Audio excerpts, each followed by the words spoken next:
Warforged wizard lies on the battlefield. Pieces of metal, broken, bent, burned, crushed, name it, whatever.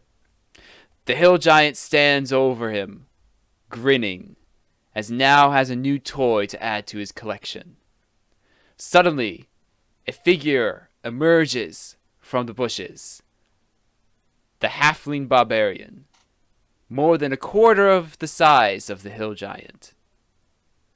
The hill giant looks at him and laughs, thinking that this would be easy. But we all know just how barbarians can be. And as the giant continues to chuckle at this new prey, the halfling leaps forward and cleaves the giant in two somehow. Natural 20s are really great. Hello everyone, welcome back to Dungeons and Dragons and Discussions. I am Rick Quasar, and today we are talking about races. We all have our favorite character race. I always go for human. I am boring. Variant human. I like to have that little beginning feat right there. But we're not going to talk about specific race. We're talking about all the races. So, before I spoil the question, let me just get my guest stars. On my left is returning guest star, Micah. And on my right is new guest star, Hannah. Thank you, girls, for being with me tonight. Today, I have a question that I'm kind of expecting to go long tonight, but we'll see. And the question is this.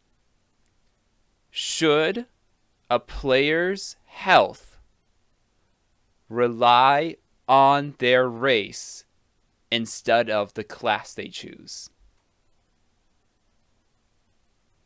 So, for example, if you're a barbarian, you roll whatever D10 hit dice that you get. I can't remember if it's a D10 or a D12. I think barbarian's a D12. A D12, yeah. And then a wizard, they only get, like, what?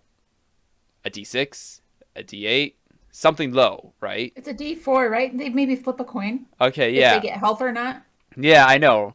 So they get D4. So you're telling me that if I was a Warforged and I was a wizard, that a Warforged wizard will only have like 10 hit points, well, that gnome barbarian has like 100? Can you explain that to me? Yeah, I want to. It sounds like one of them leveled up a bunch. Mm-hmm. Yeah, I know. First off, they sound like there may be different levels, but second off, I would say absolutely the hit points should be related to class for multiple reasons. There's a couple spheres of this. One is gameplay, and one is like just general, like what is HP, which I think obviously there's rules as written, but I think a better way of doing that would be more rules as interpreted, or what's more fun is hit points isn't like the amount of hits you can take, it's the amount you can keep fighting. Okay, that makes sense. And second off, are you proposing that instead of class it should be based on race? Yes. Sorry. Okay. Did not come clear? Did I not word it? I was pretty sure it was that. I just wanted to make sure. Okay. That doesn't work because it would make players only play certain races, and D&D as a game is fundamentally storytelling, and the rules are there to support that, not punish people for not playing specific races or the best way they can. Okay. I see where you're going from there, but so I know D&D is like, it's all magical monsters and everything, like magic and monsters and fanciful things like that. I know some people, they're like, there's a slight bit of realism to it as well. I'm just thinking that like certain races should have a boost in health in like a general sense, because to me it doesn't make sense.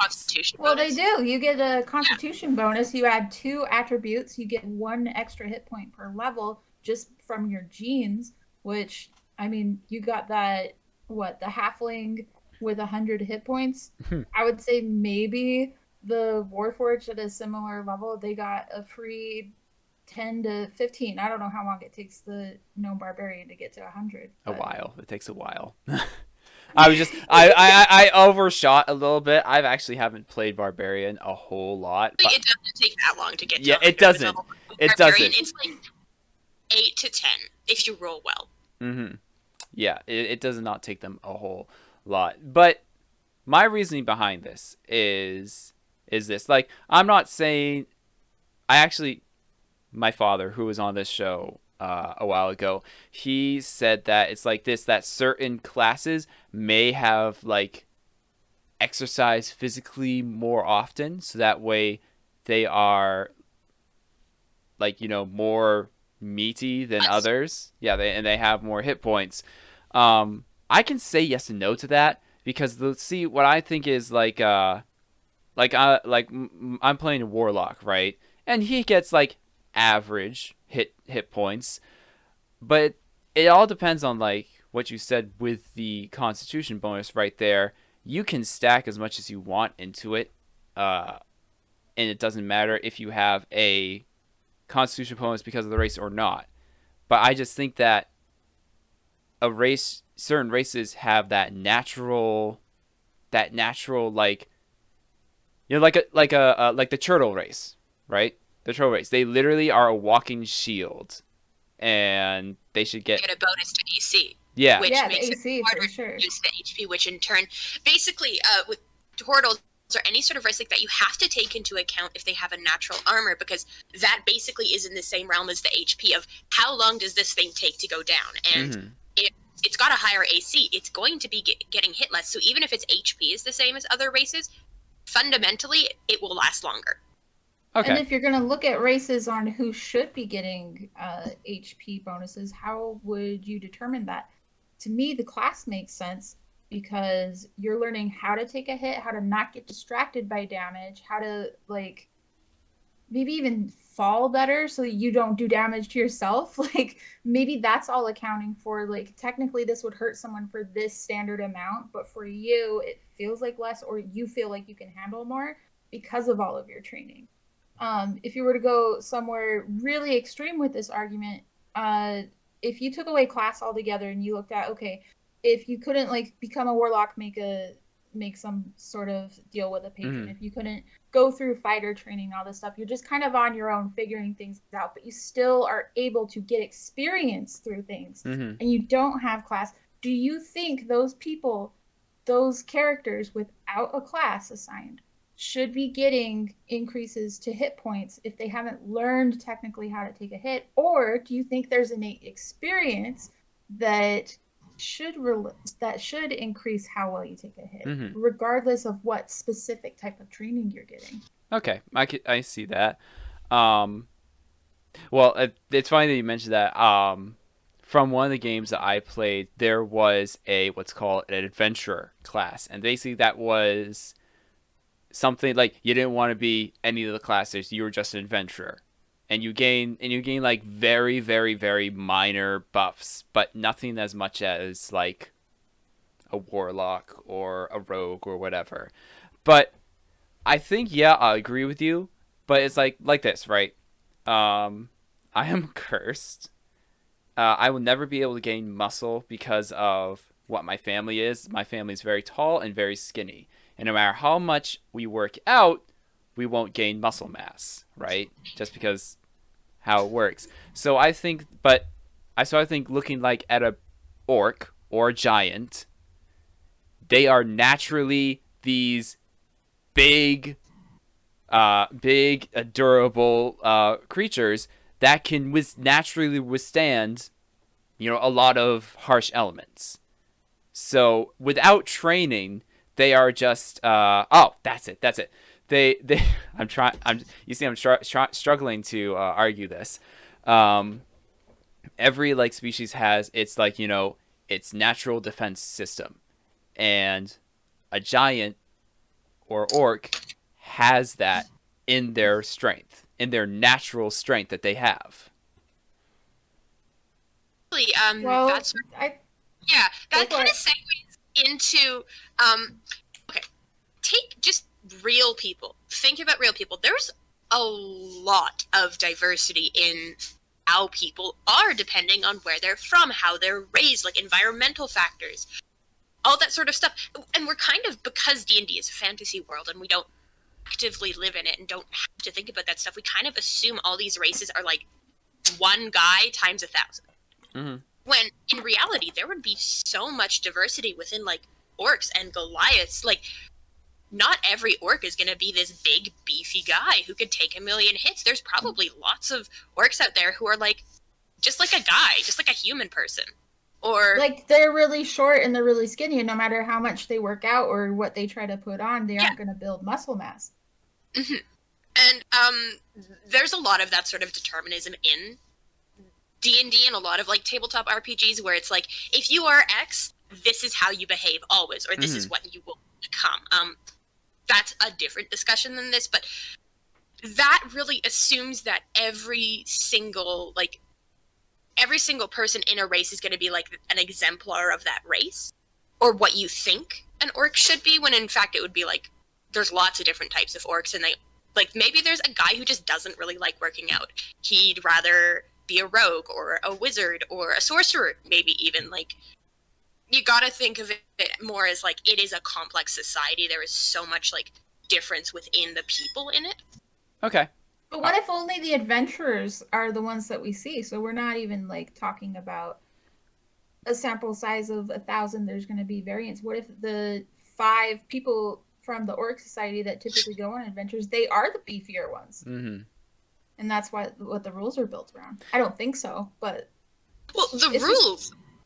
If you want to talk about the rules, the reason HP is tied into class is because of game balance. Because if you tied it to anything else, A, people would always play the class, for instance, and B, it would leave some classes very, very powerful. Like, the reason spellcasters are usually so pathetic HP-wise is because they're so good otherwise. Like, magic is really strong. I don't think I need to really emphasize that point, but like, if you Fireball. Yeah, if you had this super beefy guy running around with like 100 HP and also they could shoot fireballs out of their hands, like, that would not be a fun experience to play anything other than that in the game. And what the game is there to do is facilitate people playing like whatever they want, not just like fireball orc. Mm-hmm. Well, although fireball orc, I want to play fireball I would say that'd be cool. So what about this then? Let's say we have a barbarian that somehow multi-classes into a wizard. Then basically you do have a orc running around being able to cast fireball or another magic like that. And yes, at a lesser scale, but at the same time, they still can do that. Well, yeah, that's where the game rules come in, where you have to take specific levels of specific classes, and your HP is tied to that. So, sure, that hypothetical barbarian wizard orc would be able to cast fireball, but that's at the cost of having less HP than he would have if he was just a barbarian. Because think about the orc barbarian who already has levels in barbarian, right? He goes and dips into wizard. He's going to have the hardest time figuring out how to cast fireball. So he's not going to have as much time wailing on whatever he does to build up his muscle. He's going to get less. Yeah, that's a really good point. Also, like, tied to that, I would say another example of this sort of class determinism is, like, what class you take, for the most part, dictates what armor you can wear.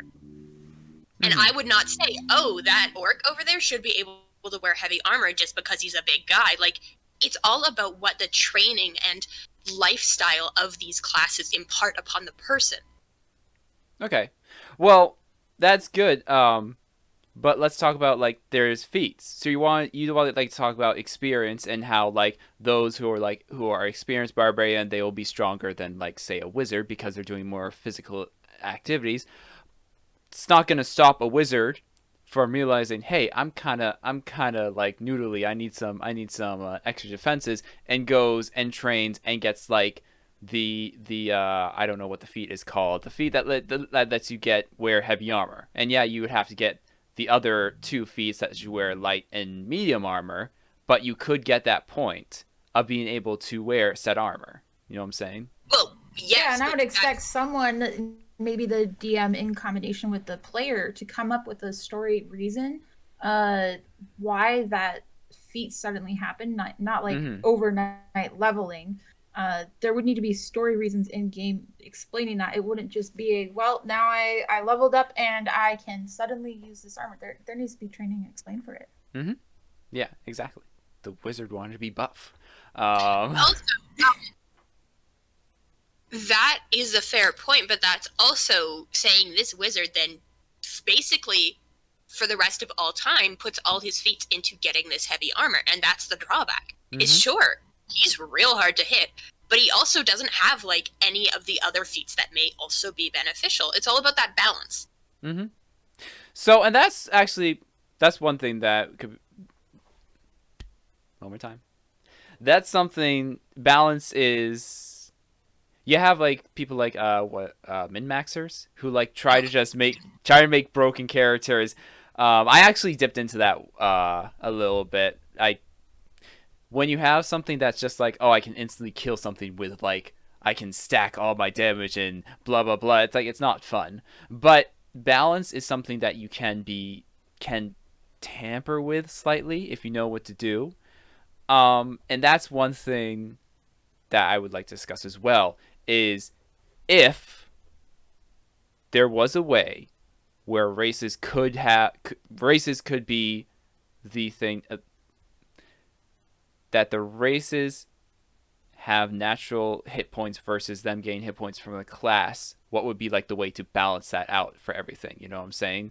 Because that would just be what other things come with the race. Like, if you've got a really tanky guy who has a ton of hit points and that's kind of their drawing feature, you'd have to balance it out with otherwise them being kind of weak. Like, say, our poor orc that we keep harping on about, say he's a really beefy guy. He's got a bunch of hit points, but outside of that, he doesn't have a lot of, like, adaptations to environment or inherent magical potential or anything like that, which would balance that. Like, it would be like regular human versus variant human. Like, you've got to think about be more balanced, and you have to take away things or give things to other classes that, like gnome, for example, they're gonna be pretty sad because they're just little boys. Actually, though, that is a question. How would you determine what classes get the HP? Yes, thank you. I was waiting for this question. All right, so it'd be like this, right? Let's say humans and variant humans are in the middle, right? Let's say I don't know, let's say like on a scale of 1 to 10 of like extra hit points, a human would get like 5. Things like orcs, chortles, I don't know if I'm pronouncing that right. Giants, things like that. Giants. Goliath, thank you. Things that have naturally like skip dragonborns, right? They would all like be up in like in the 6, 7, 8, 9, 10 range. And then things like, oh, I'm gonna botch this. There's that. It's the frog race. What are they called? Oh. Yeah, you know what? They're just generally weaker, and I know there's a couple viewers who are gonna be yelling at me because they love the frog race, but whatever. But whatever that frog race is called. They're grungs. Gruns, thank you. Gruns, gnomes, halflings, they'd be on the 4, 3, 2, 1 like bonus to their hit points. So are you looking at this based on like how much meat they have or other material that they have that you can damage? Because I would say some of that material, like it may not matter if you punch it. Like, you could have, let's step away from player races, you could have a ooze. How many times can you punch that? Is it really doing what kind of damage? But it could be big or small, right? Like, how do you determine the HP of an ooze compared to a human? Like, maybe we should be looking at the races and including the monster manual in this. Like, maybe there's some insights we can have from hit points there. Okay. Which way you're looking at like that?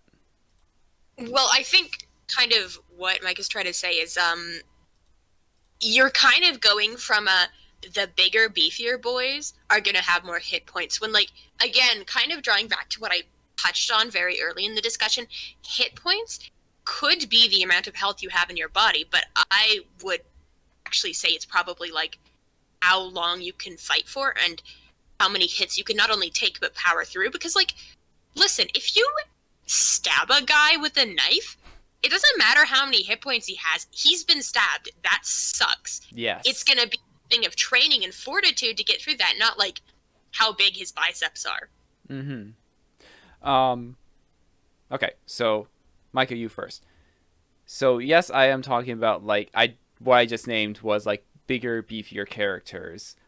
But I would say dwarves who are smaller would probably be higher up on that chain because they are on the smaller side, but they're minors. They're built to be to do stuff like physically exerting themselves. Probably just saying the ones who already get a con bonus in rules right now would be the ones who would just get the HP bonus. Say that again. I'm sorry. Like dwarves and stuff. I know one of the types of dwarf gets that really good constitution bonus. Mm-hmm. So you're basically just saying if it gets a constitution bonus, now it actually should just get a health bonus? Yes and no. Because the way I see it is constitution. The way I see constitution is I'm trying to think of all the stats. There's intelligence, wisdom, dexterity, strength, charisma, and constitution, correct?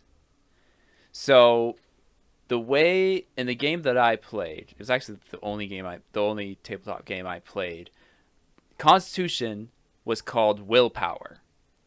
And willpower is basically what you're talking about.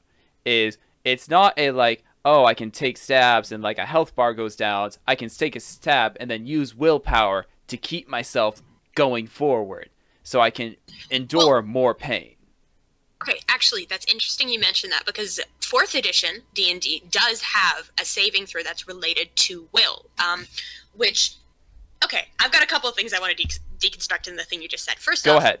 4th edition, there was a will saving throw which was used to resist a lot of psychic effects and stuff like that, which I don't see that being related to constitution in the way you're kind of chaining them together, because willpower not only is like, can I get up after this fight, it's also like, well, that's constitution, but in 4th edition, so there's that precedent in D&D itself, is it's how mentally fortuitous am I, like how much can I withstand psychic attacks, charms, stuff like that, which I don't really see having a connection to like that physical endurance.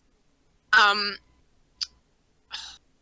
the other thing was, oh yes, actually, constitution also governs like how resistant you are to poison and stuff. So how does that play to your health pool idea? Is it simply you have more hit points that can take the poison damage? Because in D&D right now, it's stuff like dwarves and stuff who have like a natural adaptation to more toxic environments and are able to, their bodies are just able to filter that stuff better. It's not like a conscious thing. It's just a literal adaptation of who they are as a species. Okay. So I'd say willpower and constitution would be it separate, but at the same time kind of the same thing. So how I view, like, if I'm exhausted and I'm tired, I did a hard day at work or something, or I walked out all day, I deal with a stressful situation, I'm tired. I get home, I stub my toe, I'm going down because of how exhausted I am, because I have no willpower left. But if I'm on a normal day, I'm fine, I stub my toe, I'm like, oh, it hurts for a second, I can walk it off now. The difference is, I think that's, we need to kind of, there's a line between mental willpower and physical fortitude. Mm-hmm. Which, in 4th edition, they were separate things. Like, one of them was just a saving throw, and the other one was just constitution, and was used in the times constitution was eligible to be used. physical exhaustion obviously does play into mental exhaustion, but like you can be really, really tired, but if someone is attacking you with a psychic attack, like physically, you can be like, oh, I just lifted weights for an hour. You can still, like, if there was a mind flayer trying to eat your brains, you could be like, no, thank you, actually. They are separate things. Okay, I do see that. And I think, would you say that the willpower, the will side of things was kind of shifted into the wisdom stat for 5th edition? Because I know a lot of like the psychic abilities, like if I needed to resist psychic damage, I would have to make like a wisdom saving throw or intelligence. One of the two. Which one is it? Actually, just looking it up to see if it says what stat it was particularly tied into. I believe it was wisdom. Okay. So then like willpower was shuffled into the will side of things, was pushed into the wisdom side of things, should have been pushed into constitution. I would disagree. I don't think there. so. No, here, you go if you've got a point. So constitution and wisdom are very different things. The constitution is dealing with the biology to me. Like, how do you benefit biologically from this stuff? And willpower definitely ties more into the mind for me, so I do think it belongs in wisdom. Okay. So intelligence. So then, if that's the case, then let's talk about. So then, I'm struggling, but it's okay because it's a good conversation. So dwarves, they got Constitution bonus, natural like strong Constitution, right? So they have that physical side of things. But maybe like the smarter races. I'm going like this, smarter, because any race, in my opinion, can be smart. Like, even orcs can be smart. I actually was going to play a smart orc for a character. But maybe creatures. I'm looking at the things to see if there's anyone. I don't see anything that actually has a bonus to wisdom or intelligence for the races. And I'm quite sad because that's going to shoot down my, turtles, but that doesn't help. But, like, the races... there's lots of races that get wisdom and intelligence bonuses. Okay, apparently... Papra, Azmar, Centaurs, Dwarves, some Dwarves do. Elves definitely get int bonuses. Kalashars. Gith sometimes. Oh, Gith. Goblins sometimes even. oh my gosh. Can you imagine? Alright, so anyways. So with the races that have the wisdom, the little bonus of wisdom, they have the mental side of like withstanding damage and hit points. So so you have the physical versus the mental. So would the mental also get the HP bonuses as well, because they can mentally resist the damage versus the naturally Constitution people can physically resist it? Well, maybe No. if you want to look at HP, if you want to redefine this so that it's not just how many hits you can take, but how much hurt you can take, I do think there's a mental component to pain. That if you receive it and it doesn't break your biological components down, maybe you should be able to withstand a little bit more. I think there are certain classes, coming back to your original question, that get training and features from that. But there's also, doesn't the orc get like if they fall down to 0, they're back up at 1 or something like that? Or Yep. is that the barbarian? So I That's orc. think D&D itself is accounting for that a little bit in smaller ways. But I do think that hit points specific, I don't know. I think they're still tied to the biology. There's certain, you just can't hit things to a certain point and exceed the willpower to like. Thing you can't is, have that I don't think willpower. you should get a damage reduction. Like, let's say it's like the nerdiest elf to ever exist. Like, this guy lives in libraries and he gets a psychic attack and he fails it. I don't think he should get any less damage. I think the fact that he has a higher chance of resisting it is what reflects his inherent, like, trained ability. Or, well, okay, I want to talk about that because Actually, there's a lot. Before you go real quick, I'm just going to shoot you down right there real quick, because what you said, the nerdiest elf ever, so that's different. That's intelligence. I'm talking about mental resolve. Being able... So there's a difference between wisdom and intelligence. play into mental resolve. Yeah, you think so? Well, yeah, because if you have a high wisdom stat, that means you're better able to understand your emotions and stuff like that, and maybe are better able to talk yourself through these things. Whereas intelligence, it's very much like you logic your way out of the issue. Like they're both mental stats. That I would say both kind of encompass this. If I was making a will saving throw for 5th edition, I would say int or whiz, pick your highest. Well, wait. We're completely missing the point of charisma, which is about pride. Could you hold on to your pride enough to get some sort of bonus? Ooh. Oh my gosh. Like, we get some stubborn people in here who are just like, I cannot fall in front of these guys. I have a point to make.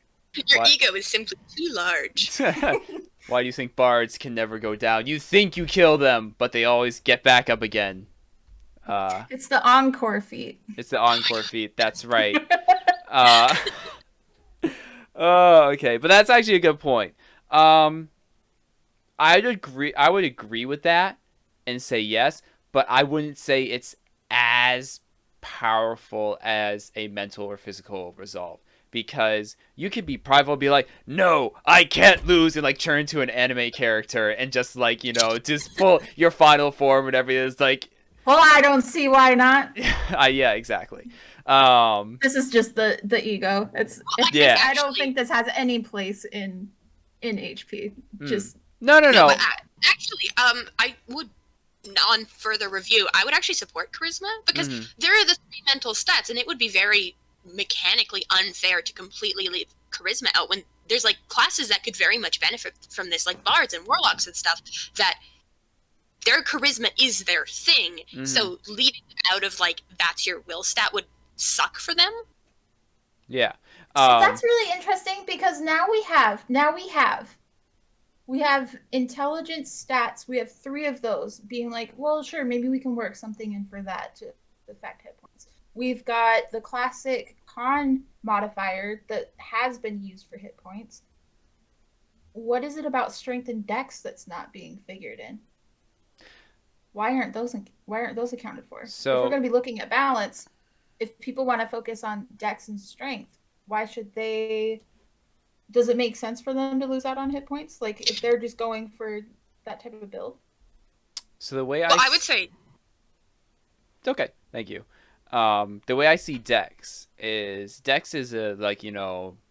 your coordination, your ability to like move, do cool flips, ninja type crap, and dex all ties into your sleight of hand, your stealthing ability. That is more of like, as I see it, your hand-eye coordination type of deal, right? Henry, I saw you shaking your head. Do you not think so? Yeah, no, it's very much dex. Totally is that partly, but I mean, D&D 5th edition already features dex and strength into your armor class based on what class you're running. So I think it kind of already does have a role it fulfills in determining how long your character can live. But that is like, you can have dex. Dex is like, if I'm not wearing armor, I'm gonna be using my dex to dodge attacks, and then putting dex and armor together, I have a higher AC, but we have the armor that we're putting on as the unnatural protection, and then dex would be not the natural protection, but more of a natural reflex and response to being attacked. Dex is, in those cases, for a non-strength based thing, dex is like how good you are at getting out of the way of stuff and how good you are at moving in this armor. Yeah. So I think, whereas this is like you're wearing a heavier armor, it's more how good are you at using your armor to protect yourself. Yeah. I can see the argument of adding strength and dex into health, but then at that point, and I'm glad that you mentioned that, if you start discussing that, then I will start adding that. Then at that point, certain races who have the natural strength, you can obviously, like, you can go to the gym and lift weights and everything and get stronger, but certain races already have a head start on that. So then that all would play into each other. No, we all want to talk right now. This is getting nuts. All right. Micah, go. Wait, I'm pointing the wrong screen. Micah, go. Hey, that's fine for me. I know. I heard my name. Yes. My point in asking that question was more so like if you guys had any reason to include strength and dex in HP or to have it influence it, then at that point all of the stats are influencing HP, and I don't think there's differentiation. That's too much balancing for the sake of like not punishing players or not having them go one certain way or another. But because it's these are more for AC, I do agree with Hannah for that part. I think I'm back to the point where I'm like, no, I don't want any of those mental or pride stats to be influencing hit points, because they're more about resisting and knowing and like the will side of it. And I still don't think will should have any impact on hit points. Okay. Hannah. Yeah, go. I completely agree with everything you just said. I think the way it's set up right now is not bad, tying HP to class and armor class to dex or strength. I more wanted to talk about what you were saying about how certain races inherently have a step up on other races, which that is how, for the most part, it's run. But that is not a good way of holistically looking at D&D as a place rather than just, ooh, fun little monsters fight each other. Like, people are going to be different, and that's a whole other debate, the whole, like, should certain races get certain bonuses inherently? But it's just really that idea of, like, you can't put any individual of a certain race in a box, because that's, like, a really bad thing to do. You're assuming that they have these ineffable traits, which determine who they are simply because of, like, what species they are. I'm stereotyping. Yeah, and Wizards of the Coast has addressed that by giving you the ability to create the own stat blocks for whatever race you pick. Like, they have that whole variance package, not just for humans anymore. Custom lineages, something like that. Yeah. Yeah. I would agree with that partly. So certain races. Then you're partly wrong. Yes. Darn it. No. So I'll partly agree because there are certain things. You cannot deny that a grunt has the natural bonus ability of being able to swim better than other races. Or I can deny that. You can deny that? Depending on where they're raised, they might be terrified of the water and have panic attacks in it. Okay. Oh, come on now. Okay. Micah, that's a straw man argument. Second off, like, evolutionary biology is, like, the thing I do. So this is a very, very complex issue, because if you're looking at, like, human people in the real world, not our fun little D&D game, there is so much variation in us, but fundamentally we are all the same. Like, genetically, there are very few differences other than what we pick up on because we are people and we are pattern seekers. Like, but in D&D, obviously, like, all these different player races should actually be called player species.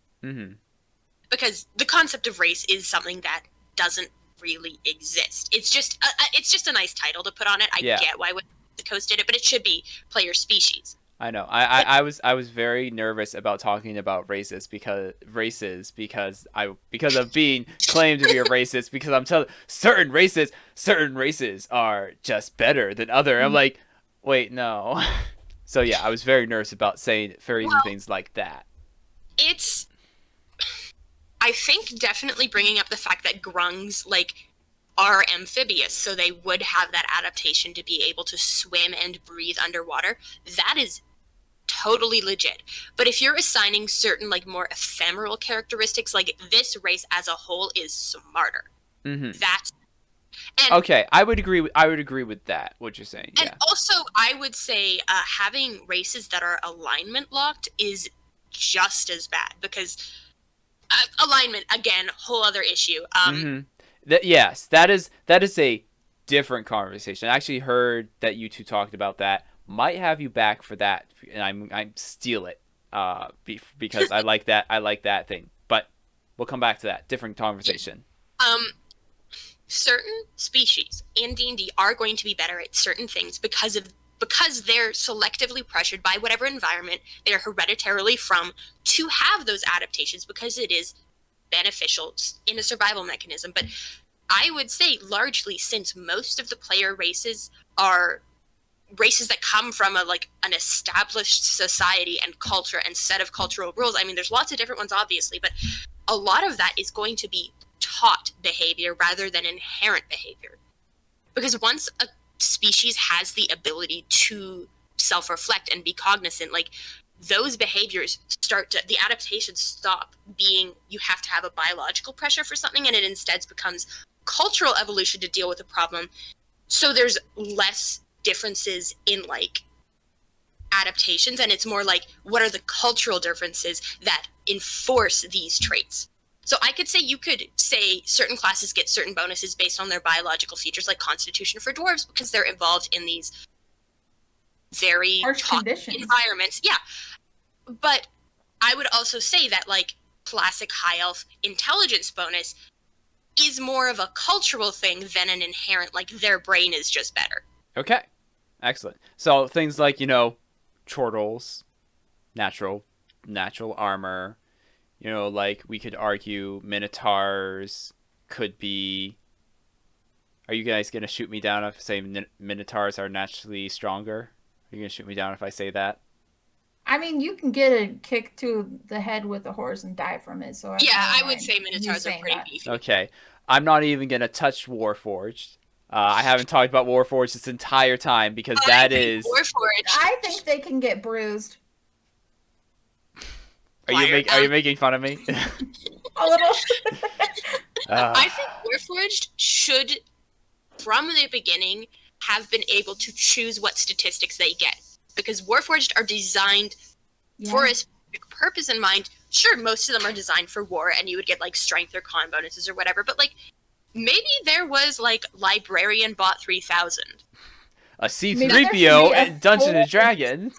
Player species rather than Warforged player character. Mm. Well, and I'm looking at the stat block, and it does have +2 Constitution, but also has +1 to one other ability score. So it does give you that option. Yeah, I also think how they handled humans, where they're humans, you get to choose what bonuses you get if you go a certain route for them, because humans are just more adaptable. That's not how people work, and that's not how complex societies work. I would say every single D&D race that has a society that is considered complex and uses tools should have that same adaptability, because that's how it works. I think if they had introduced it for humans in the actual books, they described that they're found everywhere because they travel and they're adaptable and all this stuff. If they had tied their, choose whatever ability feature to the fact that they are well traveled and they experience all these different cultures and have all these different experiences, I probably would have latched onto that a little bit harder. That makes sense for a human. Okay. Yeah, I completely agree with that. I would also say, there is nothing about humans biologically that make us any more or less adaptable than any of these fictional races.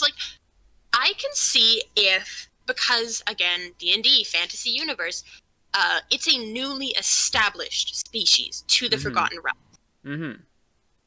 That case, they're just getting their footings. Obviously, there's less time for that cultural adaptation to kick into gear and start making these tools and stuff. And also, there's so many different cultures and species and stuff in this world. There was zero chance that they do not share their technological advancements with each other. Even if they hate each other, that is just not how... They'll steal it, even if they're not sharing it willingly. They'll steal it. Cultural advancements and technological advancements specifically are all stacked upon each other. So it's not the elves come up with the this fancy gadget, and they're like, oh, only elves can have this. Like, at some point, that technology would get out and then start being built upon by other races and other species and, like, improving it. Like, maybe the dwarves are like, yeah, but we've got metal that makes that better.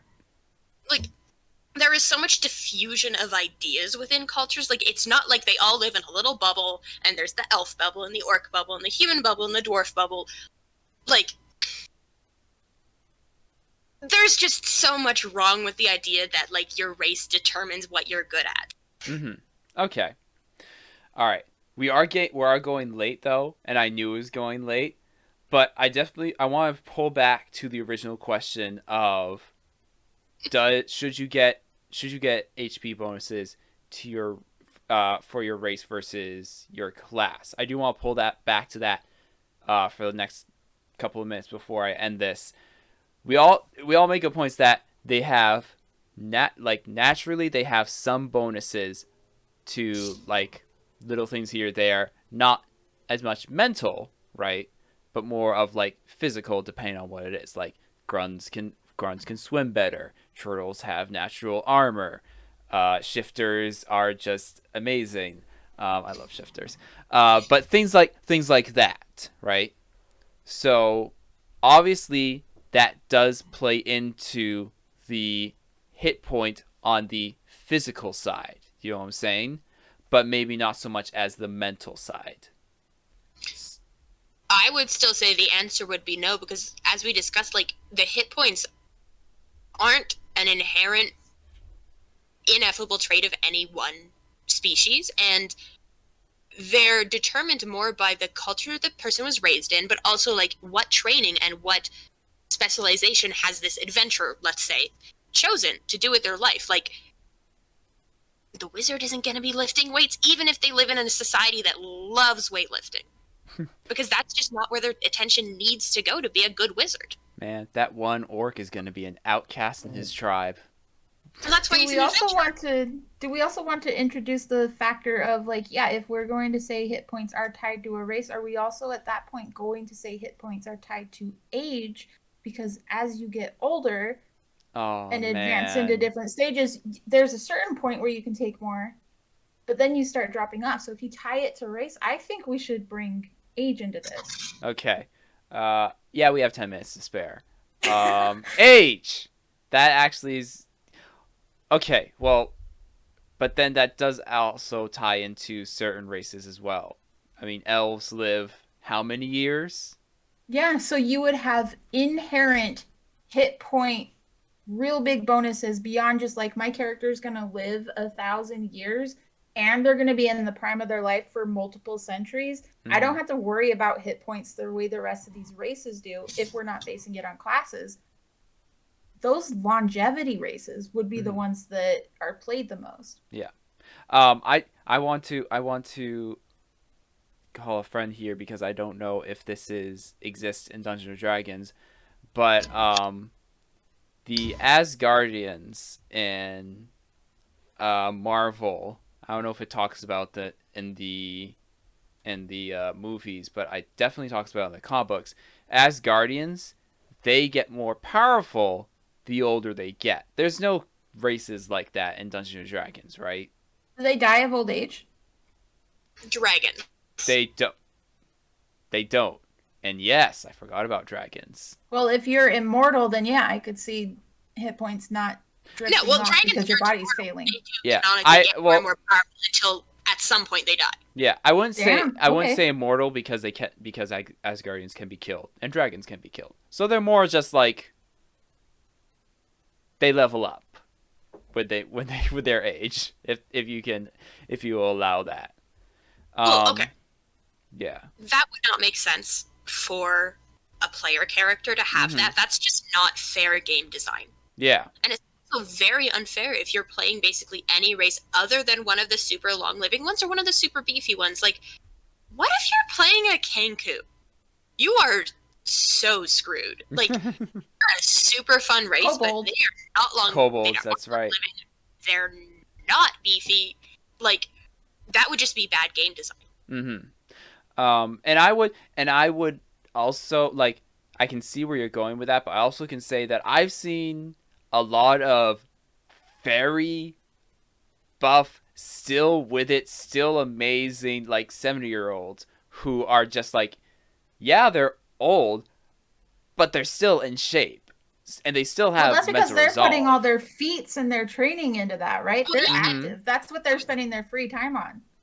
I would say the average adventurer would be super beefy, like in their old age, because their whole life is dedicated to being at the peak of their combat ability. There's also a couple things. Monk, they get the ageless body, I believe it's called. There you go. At a school where they do age, but they stay good. And druids, they're so active. Druid, they basically also effectively become immortal and don't like get out of the peak of their life. So there is a couple canon things in D&D that enable that, but that's not how it works normally, because that's not how biology works. You do get weaker as you age, even if you're super shredded and like better than the average person, you're still not as good as you were. That's good. So do we want magical explanations for HP as well? I was kind of staying away from that, and I probably will cut that off, because these are magical races, and magic is the I don't know what your beliefs are in with the whole magic is science just not discovered yet. And there's a lot of things about magic, like for instance clerics and paladins.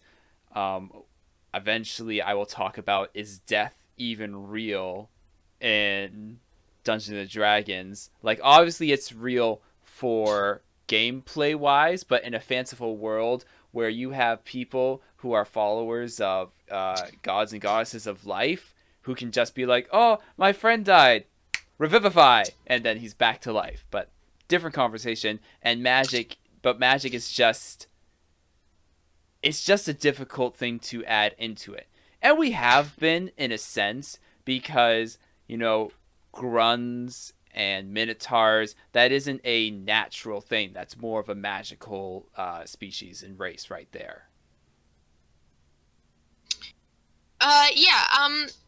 D&D magic is weird. Definitely that is something you'd want to discuss in another episode, because there's a lot to talk about it with that. But it's like, it's not like some universes where it's like, oh, there's magic, but we don't really know why. Like, no, we know why. It's because of the weave. We do know why magic exists. And also gods being real is another big thing that it's like, ooh, okay, that's something. Well, when you bring magic into it, because we don't have a reference point in our real life to work off of, that's very much like you can just kind of say things and we don't know enough to say if it's true or not. And yet this all doesn't exist. This all is fake. So there's a lot of stuff, like scientifically wise, that we can't really describe. Like we can take a shot, but I don't think we have all night to talk for hours about why the crap a grun can think when it's basically just a frog that's what's the term for it, like an animal that can walk on. It's a bipedal frog. Well, that's bipedal the thing. Frog. Thank you. Very, very common thing that most people deal with is they kind of view humans, at least in real life, as like the pinnacle of evolution. It's totally not. Like we exist as a species because we had just adaptations that happened to work better in our environment. And we think of humans as the pinnacle because we're the last Homo species to exist. That's great. What is saying that grungs couldn't adapt bipedalism and then start eating meat and have their brain encephalate in the same way that people did? Like, nothing's saying that, like, we are the blueprint and everything is designed to lead up to us. We're an accident that we just happen to really appreciate. Yeah, in the same way that tabaxis, they're bipedal cats. I guess they walk on 4 feet sometimes if they're like climbing or something, but they're brain developed too. It's not that they're magic cats. They can magic, but they don't think because of magic. Intelligent design, and obviously in the D&D universe there might be, because again, gods are real. That's weird. And like gods like Coralon, that's the elven one, I think. Very much different than our world, where it's just like, oops, humans when it specifically designed elves for a reason, but that's like very, again, metaphysical and not really what we're here to discuss. Yes. And I am gonna ask the question one more time for a final, because I am getting late and I don't like to go too far. This is obviously the longest discussion video and I was playing for that, but should you get an HP bonus based off of your race versus your class? Yes or no? Final statements. Go. Yeah, luck of the week, no. Jeez, no final statements. We're talking all, like, giving all like the super cool scientific. This is like probably the most like descriptive discussion video that I've had. I think the only thing that I can argue with is like I had one about if food can heal you like it does in video games. But yeah, so just flat out no. There's so many. No, that okay doesn't make sense with how species biologically work. Doesn't make sense, like, game-wise. That's not a fun design, and it just really isn't a good way of going at, like, treating classes as different too. Mm-hmm. Okay, Micah. No. No final statement. I'm fishing for. Is that not my final statement? That is your final statement. No. I feel like I just spent an hour justifying this. That is very true. All right, so I will wrap this up now. Thank you, Hannah and Micah, for coming. This has been amazing. This is probably we'll see. I will be showcasing this a lot because will I be having more hour-long discussion videos like this? Probably not. Yeah, if you invite me back. Yeah, definitely. Yeah, if you have us on again. Yeah, I probably will. But yeah, this has been good. Thank you for spending time to come out here and discuss about it. And thank you for everyone watching. If you liked what you saw, don't forget to like and subscribe. Yeah, that's about it. Races each have their own little specific like powers and abilities and natural whatever. But maybe that doesn't exactly fit into the whole hit point kerfuffle. And like we said, there's a lot of unknowns here.